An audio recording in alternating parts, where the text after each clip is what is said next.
Hello everyone, it is Christine here and I am very excited to be sharing this piece with you, which is going to be going into an upcoming exhibition at the Southeast Contemporary Artists Network. And so I wanted to make a video to keep a record of it for myself, but also to share it with you because I'm really inspired by the idea of combining slow stitching, thread painting and contemporary forms of embroidery with this fibre and textile art form. And if I stir a little bit of curiosity or interest or excitement in others, then that makes me excited as well. And this piece I think really exemplifies the bringing together of a range of methods from, as I say, those contemporary embroidery, slow stitching, mark making, punch needle, felting, stitching into that, textiles, vintage, and for me something that's really important also is using reclaimed materials, and this piece really exemplifies that. I've also learnt a lot in the making of this piece and preparing it ready for the exhibition, as the first time that I'm exhibiting a textile and fibre art piece. I've had to think about how did I want the piece to be displayed and how would I prepare it, in this case, for hanging on the gallery wall. And so in this video I'm going to share with you a sort of talking through what's in the piece and the techniques that I've used in it. And I'm also going to provide the invitation to you that if you are interested in learning more about some of the techniques I've used in it, I'm very happy to make some future videos. I just ask, leave me a comment below the video so I know what you're interested in, and then I can build them into a future series of videos exploring how you can combine slow stitching with various texture building and texture making, because I just think it's such an exciting thing to be able to branch out and build on our stitching and fibre and textile art practice. So this piece was inspired by the Dandenong Ranges here in Victoria, where there's beautiful forests and there's mosses and lichens and fungi. Those that have been watching for a while will know that I am a fungi fancier, always taking photos of them, always stopping to look at them. And so fungi had to sort of feature quite strongly, and even the sense of lichens. And the reason I chose to represent these rose robin birds is that they build their nests with fungi and lichen, and they have these beautiful little pale blue eggs, and so I really wanted to feature them in this piece. The male birds have the much more vibrant chest, if I remember correctly, and the female birds have just a much more subtle rosy chest to them. And so this is quite a dimensional piece. I'm not sure how well you would have picked that up from just looking at it from above, but as I turn up the sides you can absolutely see just how dimensional it is. And as you look at some of these, you've got quite a lot coming off the piece, and even bits that are kind of hidden around. I might even have to tap the camera just so it kind of focuses a bit better on that paleness. I'm not sure how well it's focusing on that. Maybe not so well. So I'll bring you down in a moment, but before I do that and show you some more of the detail and talk you through the elements, I thought I'd show you how the back looks as well. So I've set it up with a sleeve and this little, again using the blanket that was the original blanket that was the backing for the piece, and I've made a sleeve and made a rod that can then be attached to the fishing. I'm pretty sure this gallery hangs with fishing wire or a sort of wires coming down, and so those can be hooked over either of the ends, and that will then just allow the piece to hang on the wall. Another option is they do have plinths to display, so the other option is I could display it with people able to look down on it.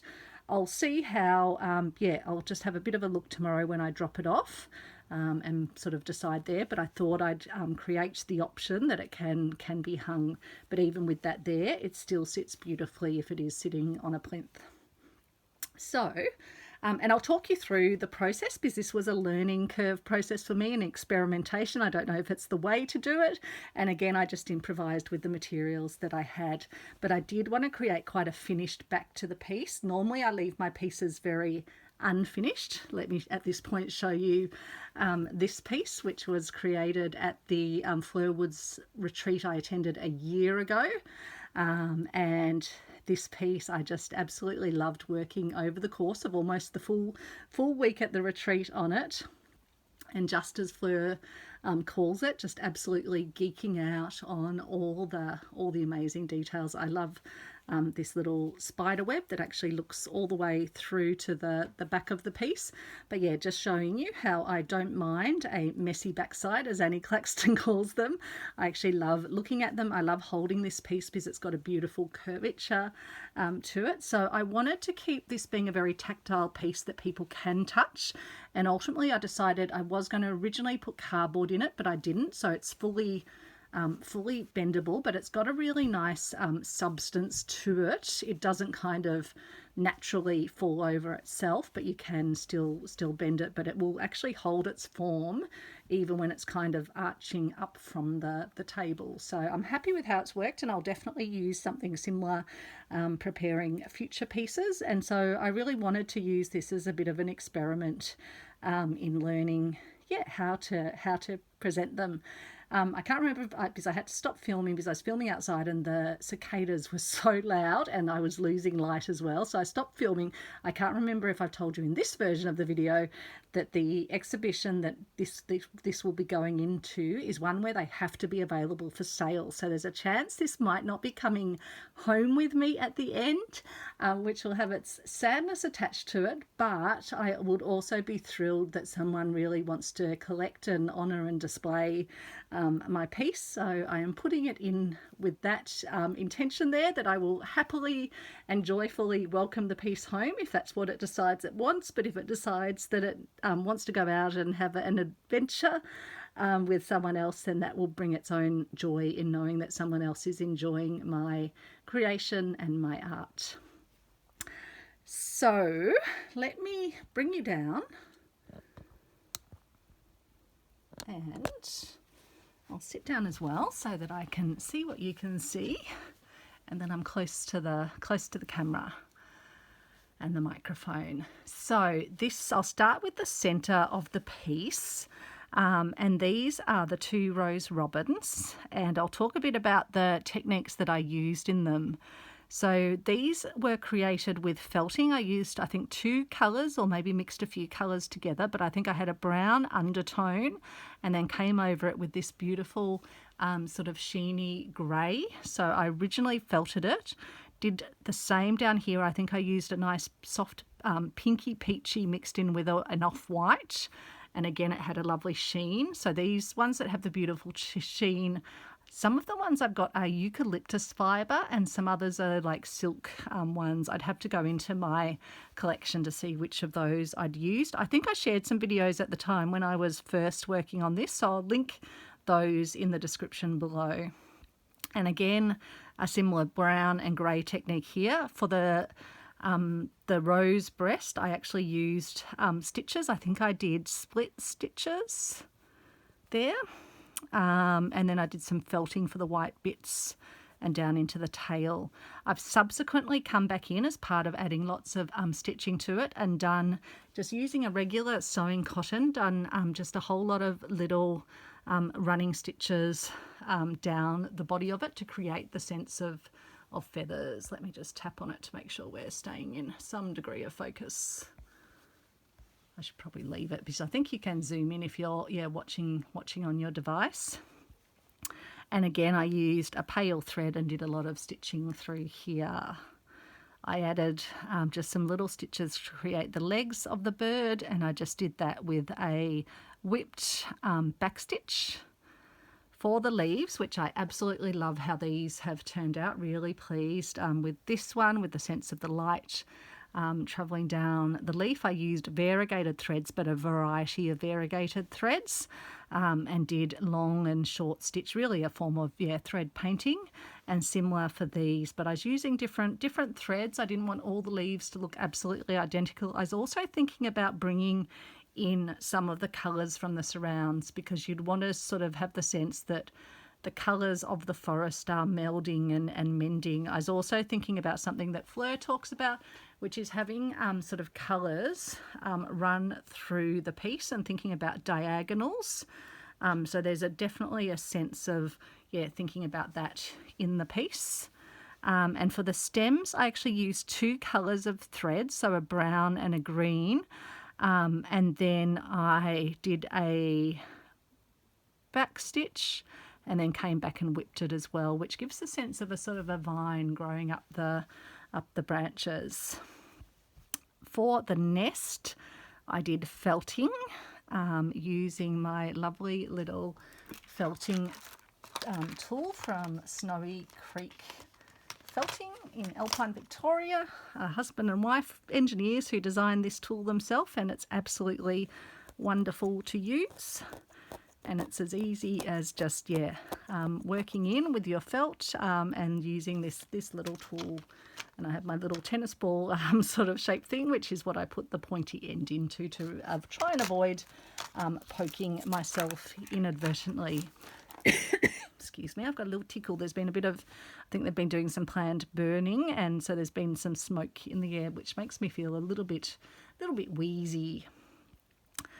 So yeah, the nest, with these birds building their nests from moss and lichen, I created the mossy effect with the felting, and then I added in little bits of this pale green coloured lace to represent the lichen. I felted the little eggs individually as ovals and then added them into the piece, and I put this browny reddy colour at the back to give the sort of sense of depth, and I also felted the branches of the tree. You can see I've added some more felting in along the base. I've added little bits around there and around there, particularly when I was working to kind of meld the piece together. The other thing I've done in the back, and I've done this more recently, is added seed stitching throughout the entire background. Now you'll see, and I'll just bring you in to see if we can get some focus. I started with the tiniest of tiny seed stitches up the top using just a regular thin sewing cotton in a pale green. I then started to do them a bit more spaced out here, and then I've continued to do different forms of seed stitches using different threads in each of the sort of segments between the branches and the tree. I wanted to kind of do that as a form of interesting mark making, but I also thought about where the eye was sort of focusing and did the bigger ones in that sort of area, and then came out and sort of had the smaller ones and had them sort of, yeah, fading away a little bit. So it was fun to do that. Something interesting I found was if you stopped halfway through doing a section, which I did here, and then came back to it, it was very hard to exactly replicate how it was looking when you did the initial section. So it's like you have a muscle memory as you do a repetitive action, but then when you step away, it's like you forget exactly how far you were spacing them and how you were doing your little stitches. I guess you're still doing exactly the same seed stitch, but I can actually, with my eye, see a difference from there to there. The good thing is this has got a bit more spacious, and that kind of plays into the sense of what I was going for. So that is the background, I think. And then I've got a range of elements on a base around the frame. So we're looking through the trees at these birds, and I wanted to make a frame for them. And what I did for that was first created a base of punch needling. Now, punch needling is what I used as the base of this piece as well. In this one, I've done punch needling from the back, like these ones, which create these little loops, and I've done punch needling from the front, which creates these more organic, sort of more interwoven little sort of areas. Likewise here, I did punch needling from the back for the base, and then I came in and did punch needling from the front for the lichen sort of growing over it. So I first of all worked on what they call monk's cloth. Dad got me a bunch of monk's cloth from online, and so I worked into that, and I worked in an area that I drew out for myself broadly, the area I wanted as the frame for this piece, and I drew an area in the middle which eventually I cut away and folded under at the point that I was ready to start putting my piece together. Again, I'll link to the videos where I was talking about that. But the main thing is to get all your punch needling done first before you mount it on anything or before you do any of the folding, because you just want to be punch needling through a single layer of monk's cloth. So it's good to kind of work out, have I done all the punch needling I want to do? After I'd done the punch needling, which was basically done over the entire surface. I don't think I think the entire frame area was all covered with different punch needling using different threads. You can also combine threads. So with this, I was using a perle cotton and a wool combined together. You can do that when you're using a larger punch needle tool. When you're using a finer one, like I used for this, you can really only fit a relatively thin wool in something like this. You probably couldn't fit anything more than like an Appleton's wool. But when you've got your bigger punch needle, which is what Fleur Woods taught us with, you can actually use quite large wools. This one would have originally been some sort of chenille knitting wool, and it's quite thick, but was still able to be punch needled. So then once you've got your base and once I'd sort of folded it under, I was then able to proceed to start decorating it and adding on some of the more textural elements to the base. And so that's when I started using things like vintage doilies to make this plate fungi, the ones that sort of come out like plates. And I've subsequently added some little beads gleaming inside, like you would have little dewdrops or something caught inside, or a little pooling of water caught inside. I've also got this, which I think, again, I'm pretty sure I did this with punch needling. This is some yarn from Carlund Yarn, and then I used some of my lovely beads little crystals from Silk and Stitch that were in a little row, and popped those under here again, almost like there's water just trapped in this little area of the forest. I've also got sort of gleaming and just the sense of something nestled into here with these green glass beads. So you don't immediately notice them, but then you notice something that looks like, some water catching the light. Some eyelash yarn as we look over here, and just sort of use that to follow around the perimeter of an area.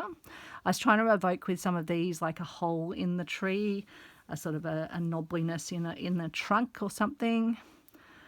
This one was made from a reclaimed piece of a cut off of a jumper, I think it was, and I just thought, oh wow, that would make a perfect sort of fungi.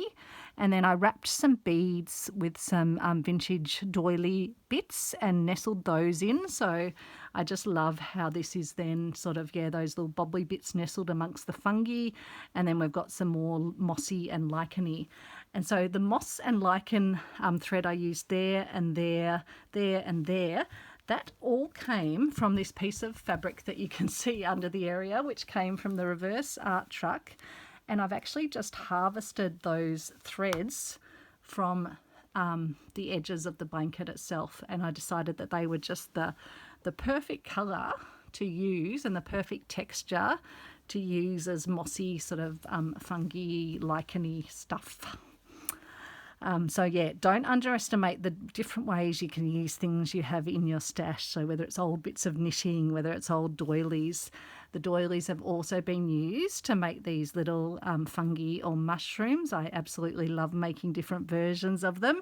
You've probably seen me make this version before because I know I've shown that. But this is one using those little doily bobbles onto pieces of pipe cleaner. So again, they are movable, which I just love the idea that they can be kind of posed a little bit.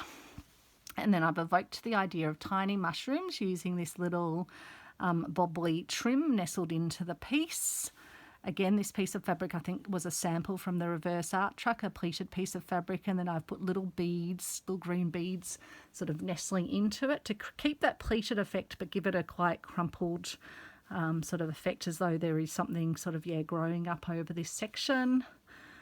Just thinking about sort of organic trails, thinking about clusters. So that's something definitely that Fleur talks about. In nature, things cluster. So it was thinking about that, but then also having things that sort of draw the eye in a particular direction. So bring the eye up to the birds, bring the eye up to the bird this way. and thinking about those diagonals as I mentioned. This was, again, a piece from the reverse art truck, and I've just given it a bit of, I guess, distressing and twisting. And so again, that's just giving the sense of wood or different elements that are actually working in the forest. This was another one where I used two different, a wool and a thread to do the punch needling. This was a little pom-pom sort of style trim, and then I've wrapped it with some of that harvested thread from the piece of fabric in front of me. I can't remember. I think this might have been originally like one of those tassels. So I've used that rather than having to do a whole lot of gearwards knots myself. I've got some more trim up here, and then some other bits that look like that sort of that fungi that just grows at the base of things. I've got some knots and some, it's almost like it must be a synthetic or something, but it's got a little bit of a sheen to it, and got knots there and some more knots here as well. And then I've done some silk embroidery, just thread loops. I wanted to kind of have things coming in around where the birds are. Sorry, there's a little fleck of something. And then just, yeah, continuing and trailing things down. I've, yeah, added this in recently, this bit of sort of mossiness, just so there's kind of something behind here. And as I mentioned, putting the little beads in. I used a glistening trim behind the mossy licheny stuff here, so you're just catching little glimpses of that. I could have gone on, absolutely. Oh, I've got little beads which I've done on the bugle beads, and then beads on the end of them. Sorry, I'll just get it so you can actually see them. So they're up in a little cluster here, and they're sort of sitting up from the piece. I think that's the main elements of it. And so then on the back, I'd originally used a larger piece of blanket to mount my piece onto.